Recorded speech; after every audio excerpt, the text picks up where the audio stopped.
What if I told you the reason you can't stay motivated is because you've been doing it backwards? Most people think motivation comes first, then action. But neuroscience and real-life experience show the opposite. You act first, and motivation follows. That's why over 18% of New Year's resolutions collapse before February. If you've been waiting for motivation to strike, you've been set up to fail. So today, we're breaking down the real science of motivation, plus insights from Jeff Hayden's book, The Motivation Myth, and how you can use both to finally stick to your goals. We can think of motivation in two flavors. Positive motivation pulls us toward something we want. Negative motivation pushes us away from something we fear. Fear can work, but only in short bursts. It fires up our fight, flight, or freeze system. Great if you are running from a lion, terrible if you are trying to practice violin for 10 years. Fear-based motivation feels intense, but it burns out quickly, leaving you anxious and exhausted. So yes, fear works, but only for emergencies. For long-term goals, it fails every time.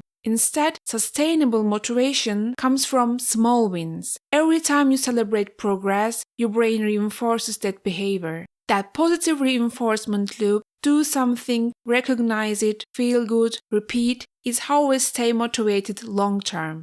Dopamine is the brain's motivation fuel. You take action, you get a reward, dopamine spikes, and suddenly you feel like doing more. That's why waiting at home for inspiration doesn't work. We all saw this during the pandemic. The less you did, the less motivated you felt. But once you take even a small action, the cycle restarts. We use this principle in therapy. When patients feel paralyzed, for example because of depression, they are asked to start with micro steps. Even something as small as get out of bed and notice you did it can spark pride. That little spark fuels the next step. And this is exactly what Jeff Hayden emphasizes. Success creates motivation, not the other way around. You don't get motivated and then succeed. You succeed, even in a tiny way, and that success generates motivation to keep going. So, how do you start when you feel zero motivation? Trick your brain. Set a 15-minute timer and just begin.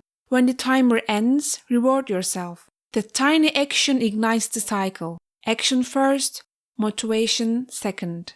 And here's where the motivation myth takes it further. Don't fall into the trap of announcing your goals. Telling everyone, I'm going to write a book, can trick your brain into feeling like you've already achieved something. That fake dopamine hit feels good in the moment, but it leads nowhere. It actually kills your drive to sit down and do the work. Why? Because dopamine only motivates you when expectation is paired with action. Your brain rewards movement, not talk. It's not the dream that gives you momentum. It's the steps you take toward it. So next time you are tempted to tell the world what are you going to do, try something different. Keep it quiet. Let your actions speak. And let dopamine come from progress, not just illusion of it. And stop believing other people have more willpower than you. What really counts is perseverance. The people you admire didn't wait for motivation.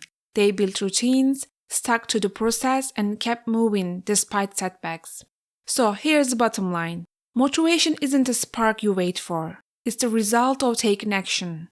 Success creates motivation. Motivation fuels more success. Start small, celebrate progress, build the loop. And don't forget, action first, motivation second. If you are ready to go even deeper, I've got the perfect next step for you. In another video, I break down a tiny book that asks 3 life-changing questions. Why are you here? Do you fear death? Are you fulfilled? It's short, it's powerful, and it just might shake up the way you see your goals. Check it out.